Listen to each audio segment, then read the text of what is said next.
পশ্চিম তীরে আত্মসমর্পণের পরও ফিলিস্তিনিদের ইসরায়েলি বাহিনীর নির্বিচার হত্যা, ফ্রান্স, ব্রিটেন সহ বিভিন্ন দেশের নিন্দা, জেনিন শরণার্থী শিবিরে ভবন ধ্বংসের আদেশ। দখলকৃত অঞ্চল থেকে সেনা না সরালে ইউক্রেনের আরও ভূখণ্ড নিয়ন্ত্রণে নেয়ার হুঁশিয়ারি পুতিনের। একদিনে অর্ধশতাধিক রুশ হামলা প্রতিহতের দাবি কিয়েভের।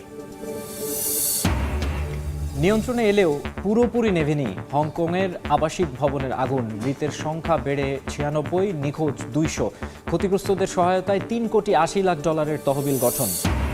ভারী বৃষ্টিতে শ্রীলঙ্কায় ভয়াবহ বন্যা ও ভূমিধস, 31 জনের মৃত্যু, নিখোঁজ 14। যুক্তরাষ্ট্রের আলাস্কায় 6 মাত্রা শক্তিশালী ভূমিকম্প।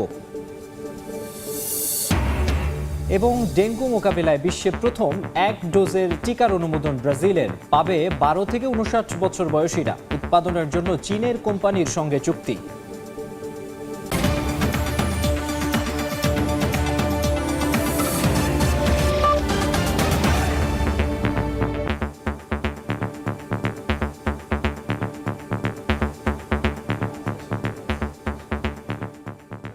আন্তর্জাতিক সময়ের সঙ্গে আছি আমি মাকসুম আলম খান। অধিকৃত পশ্চিম তীরে হাত উঁচিয়ে আত্মসমর্পণের পরও ফিলিস্তিনিদের গুলি করে হত্যা করেছে ইসরায়েলি বাহিনী। সামাজিক মাধ্যমে ভিডিও ছড়িয়ে পড়ার পর তীব্র নিন্দা জানিয়েছে ফ্রান্স, ব্রিটেন সহ বিভিন্ন দেশ। এর মধ্যেই জেনিন শরণার্থী শিবিরে 23টি ভবন ধ্বংসের আদেশ জারি করেছে ইসরায়েল। এদিকে গাজার দক্ষিণাঞ্চলে ইসরায়েল নিয়ন্ত্রণাধীন এলাকায় টানেলে আটকে পড়া যোদ্ধাদের বের করে আনতে মধ্যস্থতাকারী দেশগুলোর সঙ্গে আলোচনার কথা জানিয়েছে হামাস। অধিকৃত পশ্চিম তীরে ইসরায়েলি বাহিনীর হাতে ফিলিস্তিনিদের হত্যার একটি ভিডিও সামাজিক যোগাযোগ মাধ্যমে ছড়িয়ে পড়লে শুরু হয় তীব্র সমালোচনা। যেখানে ফিলিস্তিনিরা হাত উঁচু করে আত্মসমর্পণ করলেও দখলদার সেনাদের গুলি করতে দেখা যায়। বর্বরচিত এই হত্যাযজ্ঞে তীব্র নিন্দা জানিয়েছে যুক্তরাজ্য, ফ্রান্স, জার্মানি ও ইতালি সহ বিশ্বের বিভিন্ন দেশ। আন্তর্জাতিক সম্প্রদায়ের তীব্র সমালোচনার পরও বৃহস্পতিবার জেনিন ও তুলকারেম সহ বিভিন্ন শহরে অভিযানের পাশাপাশি বিমান হামলা চালায় ইসরায়েল। এতে বেশ কয়েকটি ভবন ক্ষতিগ্রস্তের পাশাপাশি প্রাণ হারান কয়েকজন ফিলিস্তিনি। তুবাস শহরে আটক করা হয় 1.5 শতাধিক ফিলিস্তিনিকে। মসজিদে আগুন ধরিয়ে দেয় অবৈধভাবে বসতি স্থাপনকারী ইহুদিরা।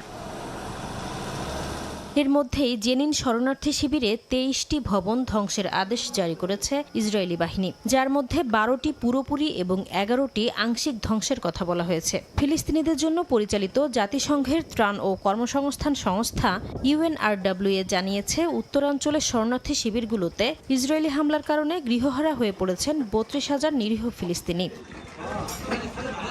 এদিকে যুদ্ধবিরতির মধ্যেও অবরুদ্ধ গাজা উপত্যকায় ইসরায়েলি গণহত্যা অব্যাহত রয়েছে বলে জানিয়েছে আন্তর্জাতিক মানবাধিকার সংস্থা অ্যামনেস্টি ইন্টারন্যাশনাল।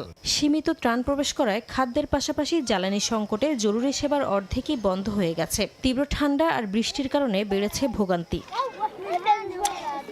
অন্যদিকে দক্ষিণ গাজায় ইসরায়েল নিয়ন্ত্রণাধীন এলাকায় টানেলগুলোতে আটকা পড়া হামাস যোদ্ধাদের নিরাপদে বের করে আনতে আলোচনা অব্যাহত রয়েছে। হামাসের এক শীর্ষ নেতা গণমাধ্যমকে জানান, বিষয়টি সমাধানে মধ্যস্থতাকারী দেশগুলোর সঙ্গে আলোচনা ও যোগাযোগ চলছে।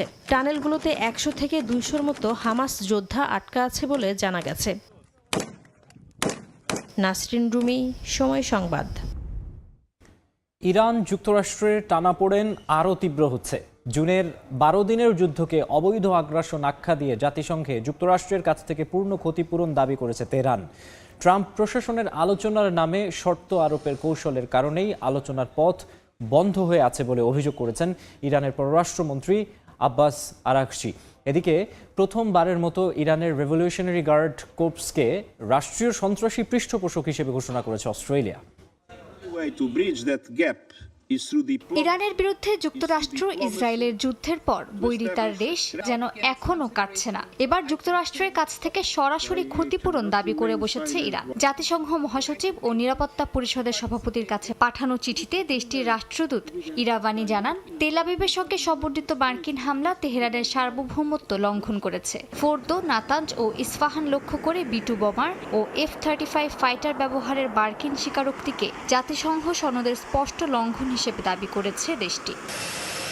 ইরাভানি আরও দাবি করেছেন যে মার্কিন প্রেসিডেন্ট ডোনাল্ড ট্রাম্পের প্রকাশ্য মন্তব্যে যুক্তরাষ্ট্রের অংশগ্রহণ নিশ্চিত হওয়ায় আন্তর্জাতিক মানবাধিকার আইনে অপরাধের দায়ও স্পষ্ট। ইরান বলছে অন্তত 1064 মানুষের প্রাণহানি ঘটানো ইসরায়েলি হামলায় যুক্তরাষ্ট্রও সমানভাবে দায়ী। ফ্রান্সের গণমাধ্যমকে দেয়া সাক্ষাৎকারে ইরানের পররাষ্ট্রমন্ত্রী আব্বাস আরাকচি সতর্ক করেছেন যে বোমা বর্ষণের পর ক্ষতিগ্রস্ত পারমাণবিক স্থাপনায় প্রবেশ এখন অত্যন্ত ঝুঁকিপূর্ণ। রাসায়নিক ও রেডিওলজিক দূষণ এবং পুনরায় হামলার আশঙ্কার কারণে জাতিসংঘের আন্তর্জাতিক পারমাণবিক শক্তি সংস্থার আগের প্রোটোকল কার্যকর নয় বলে তিনি জানান। আরাকচি বলেন, ইরান আলোচনার বিরুদ্ধে নয়, কিন্তু অন্যায়ভাবে শর্তারোপ কোনোভাবেই গ্রহণযোগ্য নয়। যুক্তরাষ্ট্র অতিরিক্ত ও আরোপিত দাবি প্রত্যাহার করলেই তেহরান নতুন করে আলোচনায় বসতে প্রস্তুত বলে আশ্বাস দিয়েছেন তিনি। এদিকে সিডনি ও মেলবোর্নে ইহুদি স্থাপনায় হামলায় জড়িত থাকার গোয়েন্দা প্রমাণের পর প্রথমবারের মতো ইরানের রেভলিউশনারি গার্ড কর্পস বা আইআরজিসিকে রাষ্ট্রীয় সন্ত্রাসী পৃষ্ঠপোষক হিসেবে ঘোষণা দিয়েছে অস্ট্রেলিয়া। দেশটির নতুন আইনের আওতায় কোনো বিদেশি রাষ্ট্রীয় সংস্থা সন্ত্রাসের সমর্থন দিলে সরাসরি তালিকাভুক্ত করা যাবে এবং আইআরজিসি হলো প্রথম উদাহরণ। ক্যানবেরা বলছে জটিল প্রক্সি নেটওয়ার্ক ব্যবহার করে আইআরজিসি এসব হামলা পরিচালনা করেছিল। মালিহা সুহরওয়ার্দী, সময় সংবাদ। দখল করা অঞ্চল থেকে কিয়েভ সৈন্য না সরালে আরও ভূখণ্ড দখলে নেয়ার হুমকি দিয়েছেন রুশ প্রেসিডেন্ট ভ্লাদিমির পুতিন। এদিকে যুদ্ধ ইস্যুতে রাশিয়ার হুমকি বা কোনো আলটিমেটামের ওপর নয়, শান্তি নির্ভর করছে বিশ্ব সম্প্রদায়ের নির্ধারিত শর্তের ওপর বলে সাফ জানিয়ে দিয়েছেন ইউক্রেনের প্রেসিডেন্ট ভলোদিমির জেলেনস্কি। এমন পরিস্থিতির মধ্যে যুদ্ধ কবলিত ইউক্রেনের সিভার্স্কের দক্ষিণে একটি গ্রাম দখলের দাবি করেছে রাশিয়া। 24 ঘন্টায় অন্তত 57টি রুশ হামলা প্রতিহতের দাবি ইউক্রেনের। যুদ্ধ কবলিত ইউক্রেনীয় শহর পোক্রোভস্কের উত্তরাংশে রুশ সেনারা আরও অগ্রসর হয়েছে এবং সিভিরস্কের দক্ষিণে একটি গ্রাম দখল করেছে। স্থানীয় সময় বৃহস্পতিবার এমন দাবি করেছে দেশটির প্রতিরক্ষা মন্ত্রণালয়। যদিও 24 ঘন্টায় পোক্রোভস্ক ফ্রন্টে মস্কোর বেশ কয়েকটি হামলা প্রতিহত করা হয়েছে বলে জানিয়েছে ইউক্রেনীয় সামরিক বাহিনী। শহরের ভেতর রুশ ইউনিটগুলোকে ধ্বংস করা হচ্ছে বলেও দাবি করেছে বাহিনীটি। এদিকে রাশিয়ার সামরিক আক্রমণের কারণে জাপোরিজ্জিয়া অঞ্চলে ইউক্রেনের পুরো সেক্টরাল ফ্রন্টলাইন সেনারা ধ্বংসের মুখে রয়েছে বলে জানিয়েছে রুশ সরকার। পোক্রোভস্কে দোনেৎস্কের প্রবেশদ্বার হিসেবে আখ্যা দিয়েছে দেশটির গণমাধ্যম। মস্কোর দাবি, শহরটি নিয়ন্ত্রণে আনতে পারলে দোনেৎস্ক অঞ্চলের ইউক্রেন নিয়ন্ত্রিত সবচেয়ে বড় দুই শহর ক্রামাতোরস্ক ও স্লোভিয়ানস্কের দিকে অগ্রসর হওয়ার ভিত্তি তৈরি হবে। রাশিয়ার প্রেসিডেন্ট ভ্লাদিমির পুতিন বলেছেন, ইউক্রেন যুদ্ধ শেষ করতে যুক্তরাষ্ট্র যে প্রস্তাব দিয়েছে তা ভবিষ্যৎ চুক্তির ভিত্তি হতে পারে।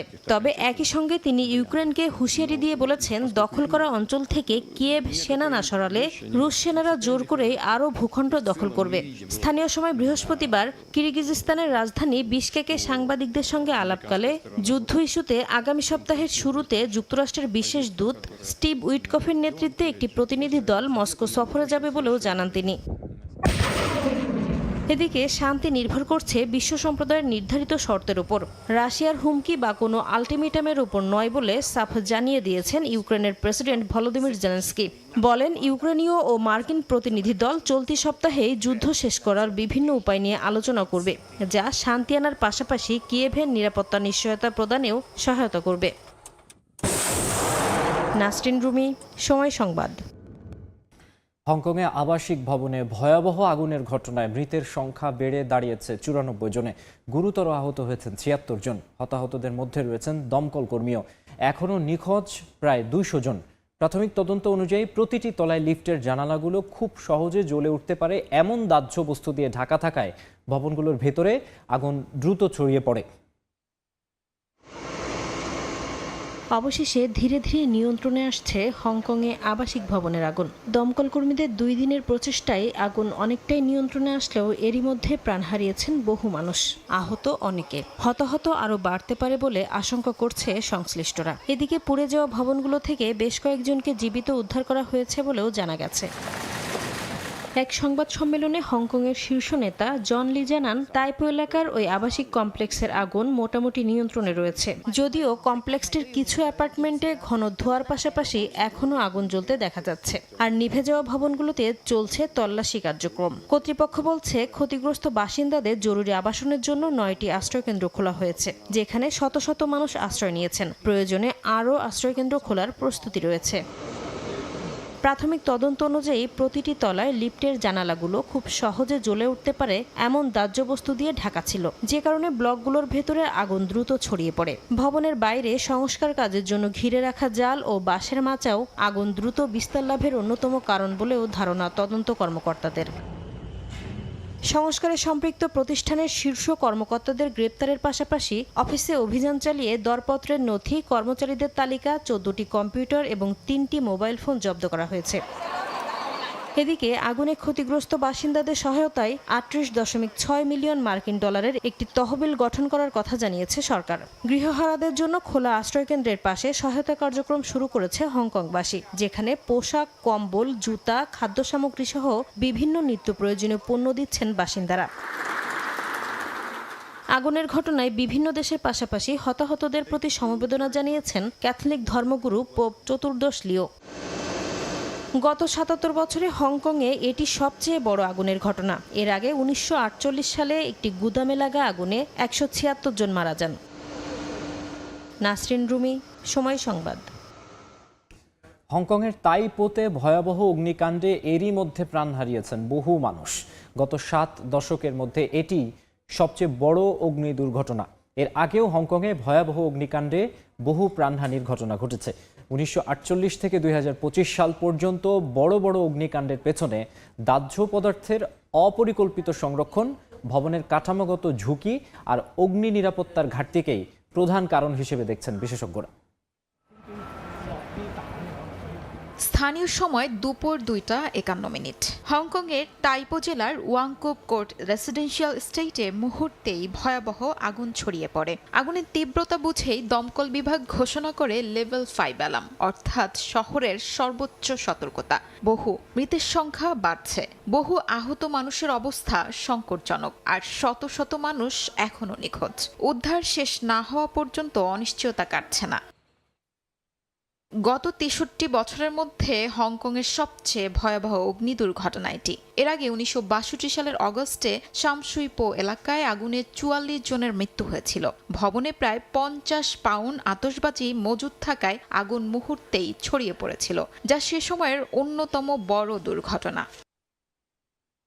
এছাড়া 1996 সালের কাউলুনের গার্লি ভবনে আগুনে 41 জন নিহত হন, আহত হন আরও 81 জন। তবে সবচেয়ে ভয়াবহ ছিল 1948 সালের অগ্নিকাণ্ড। বিপজ্জনক পণ্য সংবলিত 5তলা গুদামের নিচতলায় বিস্ফোরণের পর আগুন দ্রুত ছড়িয়ে পড়ে, প্রাণ হারান 176 জন। গবেষকরা বলছেন, হংকংয়ের বড় অগ্নিকাণ্ডগুলোতে সহজেই আগুন ধরে এমন সামগ্রী এলোমেলোভাবে রাখা, ভবন মেরামত বা সংস্কারের সময় নিরাপত্তার নিয়ম না মানা এবং উঁচু ভবনে আগুন নিয়ন্ত্রণের পর্যাপ্ত ব্যবস্থা না থাকা, এই 3টি সাধারণ কারণ বারবার দেখা যায়। তাইপোর ক্ষেত্রেও ভবনের জানালায় জাল ও প্লাস্টিক শিট লাগানো ছিল, যার কারণে আগুন দ্রুত ছড়িয়ে পড়ে। বিশেষজ্ঞরা বলছেন, উঁচু ভবনের নিরাপত্তার মান বাড়ানো, নিয়মিত পরিদর্শন ও দাহ্য পদার্থ সংরক্ষণে কঠোর নজরদারির মাধ্যমে এমন ভয়াবহ অগ্নিকাণ্ড ঠেকানো সম্ভব। নইলে অগ্নিকাণ্ডের ইতিহাসের এই দুঃস্বপ্ন আরও দীর্ঘ হবে। শিউলি রোজা, সময় সংবাদ। ভারী বৃষ্টিতে ভয়াবহ বন্যায় বিপর্যস্ত শ্রীলঙ্কা। দেশ জুড়ে বন্যা ও ভূমিধসে প্রাণ হারিয়েছেন অন্তত 31 জন, নিখোঁজ রয়েছেন আরও 14 জন। পরিস্থিতি মোকাবিলায় জরুরি বৈঠক ডেকেছেন দেশটির প্রেসিডেন্ট অনুরা কুমারা দিশানায়াকে। টানা বৃষ্টিতে বিপর্যস্ত দক্ষিণ এশিয়ার দেশ শ্রীলঙ্কা। চারদিকে থই থই করছে পানি, কোথাও বা দেখা দিয়েছে ভয়াবহ ভূমিধস। বন্ধ রয়েছে সড়ক মহাসড়ক। উদ্ধার কার্যক্রম ও মানবিক সহায়তা দিতে বেগ পেতে হচ্ছে উদ্ধারকর্মীদের। বন্যার পানি আর ভূমিধসের কারণে এরই মধ্যে নিহত হয়েছেন বেশ কয়েকজন, নিখোঁজ রয়েছেন আরও অনেকে। দেশটির দুর্যোগ ব্যবস্থাপনা কর্তৃপক্ষ জানায়, সাম্প্রতিক বছরগুলোর মধ্যে অন্যতম ভয়াবহ আবহাওয়াজনিত বিপর্যয়ের মুখে পড়েছে শ্রীলঙ্কা। মধ্যাঞ্চল ও পাহাড়ি এলাকায় ভারী বর্ষণে নদীর পানি ঢুকে ডুবে গেছে সড়ক ও জনপথ। বিদ্যুৎ ও যোগাযোগ বিচ্ছিন্ন বহু এলাকা, তলিয়ে গেছে বিস্তীর্ণ এলাকার কৃষি জমি। আবহাওয়া বিভাগ বলছে, পরিস্থিতি হতে পারে আরও ভয়াবহ। পূর্বাভাস দিচ্ছে দেশটির ইতিহাসে সর্বোচ্চ বৃষ্টিপাতের। এতে নতুন করে বন্যা ও ভূমিধসের ঝুঁকি রয়েছে।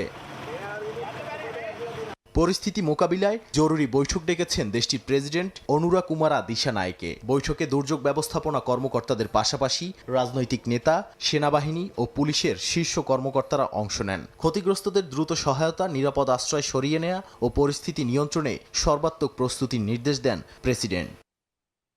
নাদিম মারজান, সময় সংবাদ। শক্তিশালী ভূমিকম্পে কেঁপে উঠল যুক্তরাষ্ট্রের আলাস্কা অঙ্গরাজ্য। স্থানীয় সময় বৃহস্পতিবার সকাল 8:11 অঙ্গরাজ্যের অ্যাঙ্কোরেজ এলাকায় আঘাত হানে 6 মাত্রার এই ভূমিকম্প।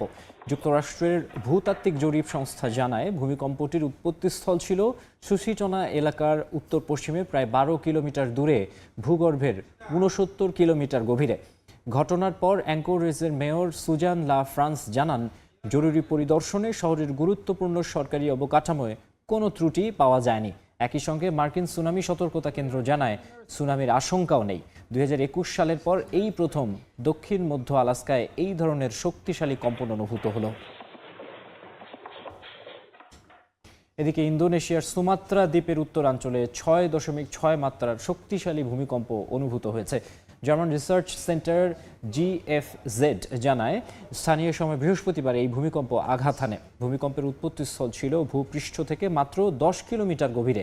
কেন্দ্রবিন্দু উত্তর সুমাত্রা উপকূলের কাছাকাছি সাগর এলাকায় অবস্থিত।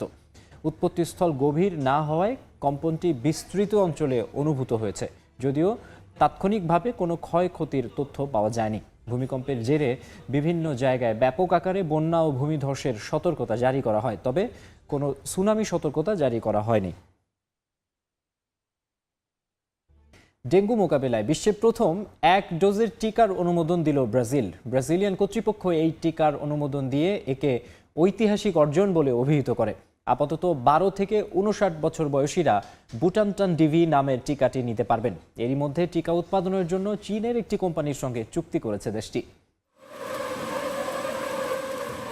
স্থানীয় সময় বুধবার ব্রাজিলের স্বাস্থ্য খাত নিয়ন্ত্রণকারী সংস্থা এনভিসা 12 থেকে 59 বছর বয়সীদের শরীরে 1 ডোজের ডেঙ্গু টিকা ব্যবহারের অনুমোদন দেয়। বুটানটান ডিভি নামের টিকাটি তৈরি করেছে সাও পাওলোর প্রতিষ্ঠান বুটানটান ইনস্টিটিউট। তাপমাত্রা বৃদ্ধির কারণে বিশ্বজুড়ে ডেঙ্গুর প্রাদুর্ভাব বৃদ্ধির মধ্যেই মশাবাহিত এই রোগটি মোকাবিলায় প্রথম 1 ডোজের টিকার অনুমোদন দিয়ে বিশ্বকে তাক লাগিয়ে দিয়েছে দেশটি।